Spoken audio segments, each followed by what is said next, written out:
हाँ, good evening everyone. Good evening sir. चलो क्या पढ़ने वाले हैं आज हम लोग? Future indefinite. ओके, अच्छा, फ्यूचर सिंपल या फ्यूचर इंडेफिनिट इंग्लिश का चौथा सबसे इंपॉर्टेंट चैप्टर। हम लोगों ने डिसाइड किए थे 4 बहुत इंपॉर्टेंट चैप्टर्स हैं, be present indefinite, past indefinite और future indefinite. Got it?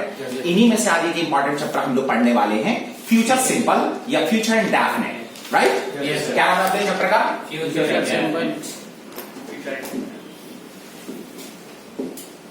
Future simple या फिर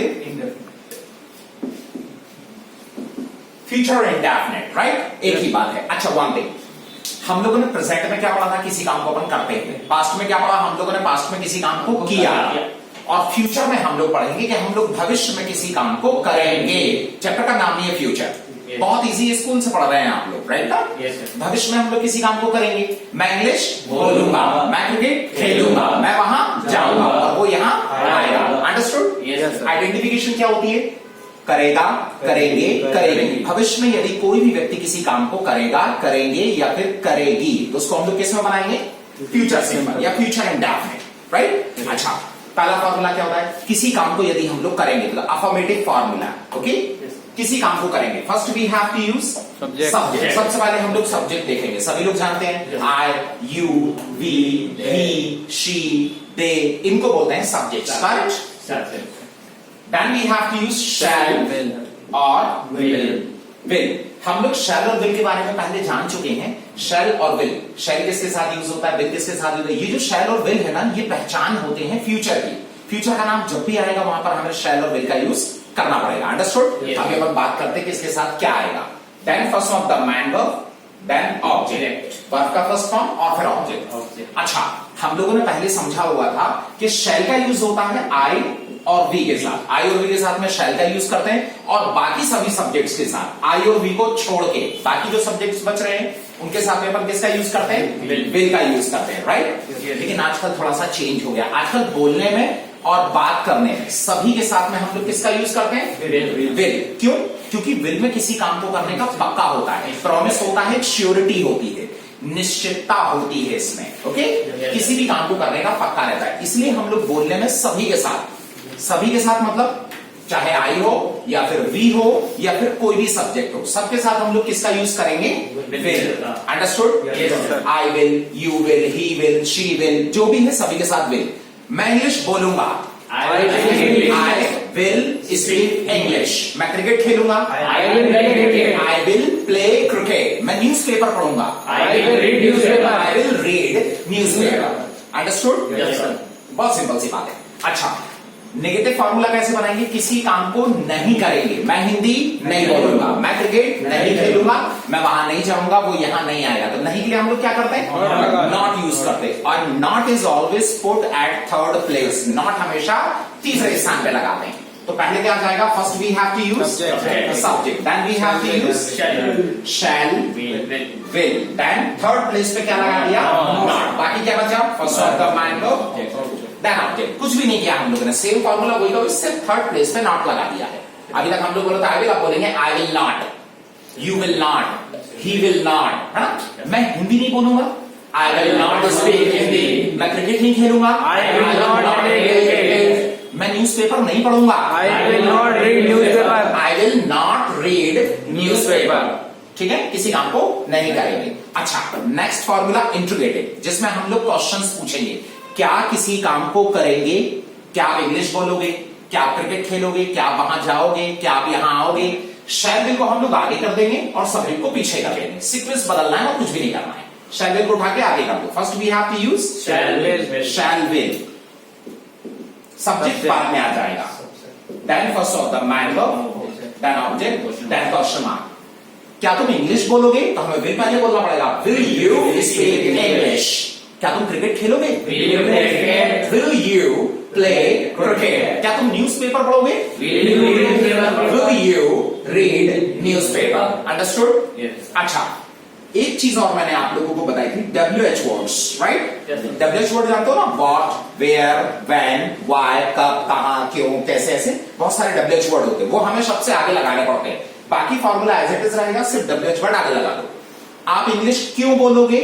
Why will you speak English? आप इंग्लिश कब बोलोगे, कब मतलब When. तो यहाँ सबसे आगे लगा दो when. When. When will you speak English? आप क्रिकेट कब खेलोगे? When will you play cricket? Understood? Yes, sir. And the last formula, interrogative plus negative. Interrogative और नेगेटिव मतलब क्वेश्चन भी करना है, पूछना भी है और नहीं भी आएगा। अंडरस्टूड? Yes. क्या किसी काम को नहीं करेंगे, इसमें क्या भी आ रहा है और नहीं भी आ रहा है, तो शैल विल पहले ही रहेगा। First we have to use shall will, then we have to use subject और थर्ड प्लेस पे क्या लगा देंगे? नॉट। तीसरे स्थान पे नॉट लगा देंगे, right? Yes. Then first of the main verb, then object, then question mark. क्या तुम इंग्लिश नहीं बोलोगे? Will you not speak English? क्या आप क्रिकेट नहीं खेलोगे? Will Will you you not not play cricket? क्या आप न्यूज़पेपर नहीं पढ़ोगे? Will you not read newspaper? Will you not read newspaper? Understood? Yes, sir. Got it, everyone? Yes. अच्छा, one thing. हम लोगों ने यहां पे डिसाइड किया था कि हम लोग सभी के साथ में विल का यूज करें, क्योंकि विल में किसी भी काम को करने का पक्का होता है, प्रॉमिस होता है, इसलिए सभी सब्जेक्ट के साथ आई यू वी जो भी होगा सबके साथ में विल का यूज करेंगे, राइट? लेकिन एक सिचुएशन ऐसी होती है जहां पर हमें आई और वी के साथ में सिर्फ शैल ही लगाना पड़ता है, वो होती है सिचुएशन इंट्रोगेटिव वाली, क्वेश्चंस करने वाली, राइट ना? यहां अगर हम लोग, क्योंकि इसमें निश्चित नहीं है, ये तो हम लोग क्वेश्चंस पूछ रहे हैं, क्या आप इंग्लिश बोलेंगे, क्या आप क्रिकेट खेलेंगे, तो सामने वाला हाँ भी बोल सकता है या फिर मना भी कर सकता है, राइट? इसलिए यहां पर अगर सब्जेक्ट आपने लिया है आई या फिर वी, तो आपको सिर्फ यहां से शैल ही बोलना पड़ेगा, आई और वी के साथ में शैल आता है, सिर्फ इंट्रोगेटिव कंडीशंस पे। Okay, correct? क्या मैं इंग्लिश बोलूंगा? शैल आई स्पीक इंग्लिश? क्या मैं जाऊंगा? शैल आई गो? इस तरीके से। अंडरस्टूड? Yes, sir. अच्छा, अब हम लोग कुछ एग्जाम्पल्स प्रैक्टिस कर लेते हैं, क्योंकि आप लोगों ने कुछ एग्जाम्पल्स लिखे हुए हैं। Got it? For example, will you? Questions करने के हम लोग किस फॉर्मूले का यूज करेंगे? इंट्रोगेटिव। बोलो, will you speak English? क्या आप इंग्लिश बोलोगे? Will you speak English? Answers किस में देने हैं? इसमें आंसर होगा यस वाला और इसमें आंसर होगा नो वाला, मना करने वाला, राइट? Yes, sir. किसी ने आपसे पूछा will you speak English? Will you speak English? आप क्या बोलेंगे? Yes. Yes. I will speak English. I will speak English. Will you speak English? Will you speak English? Yes. Yes. I will speak English. I will speak English. अच्छा, मना करना है तो क्या बोलोगे? No. No. I will not speak English. I will not speak English. नहीं, मैं English नहीं बोलूंगा। No. No. I will not speak English. I will not speak English. Will you meet me? Will you meet me? क्या आप मुझसे मिलोगे? Will you meet me? Meet me? Will you meet me? Will you meet me? Yes. Yes. I will meet you. I will meet हाँ, you. मैं आपसे मिलूंगा। और नहीं मिल रहा है तो no. No. I will not meet you. I will not meet you. I will not meet you. I will not meet मैं आपसे नहीं you. मिलूंगा। Will you meet me? Will you meet me? Yes, I will meet you. Yes, I will meet you. No, No. I will not meet you. I will not meet you. अच्छा, अगर कोई भी WH word use कर रहे हैं तो कहां लगाने हैं? सबसे आगे। बाकी फॉर्मूला सेम रहेगा। WH वर्ड आगे लगा दीजिए। What time? What time? What time का मतलब होता है किस समय। What time means किस समय? बोलो, what time? What time? ये हमारा क्वेश्चन वर्ड हो गया, सबसे आगे लगा दीजिए। What time? What time? Will you get up tomorrow? Tomorrow. What time will you get up tomorrow? What time will you get up tomorrow? कल आप किस समय उठेंगे? कल आप किस समय उठोगे? Answer, I will get up. I will get up. I will get up I will get up at 6 o'clock at 6 o'clock tomorrow. tomorrow. I will get up at 6 o'clock I will get up at 6 o'clock tomorrow. tomorrow. कल मैं 6 बजे उठूंगा। I will get up at 6 o'clock tomorrow. I will get up at 6 o'clock tomorrow. Okay? Yes. Got it, everyone? Yes. Is that clear? Yes, sir. Okay? अच्छा, one thing. अब आप लोग चाहे तो future की प्रैक्टिस करने के लिए आप इसमें रूटीन बना सकते हैं फ्यूचर की, कि कल आप क्या करेंगे। अंडरस्टूड? Yes, sir. कल आप क्या करेंगे? क्या करेंगे? सुबह उठने से लेकर आपको सोने तक का पूरा प्लान तैयार कर सकते हो। कल मैं 6 बजे उठूंगा, फिर मैं दांत साफ करूंगा, फिर मैं मुंह धोऊंगा। Got it, everyone? Yes, sir. I will get up at 6 o'clock. I will clean my teeth. I will wash my face. I will go for morning walk.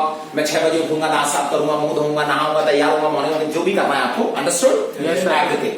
You can make one routine in future और आप उसको बहुत अच्छे से practice करके future की अच्छी practice कर सकते हैं। Got it, everyone? Yes, sir. Okay.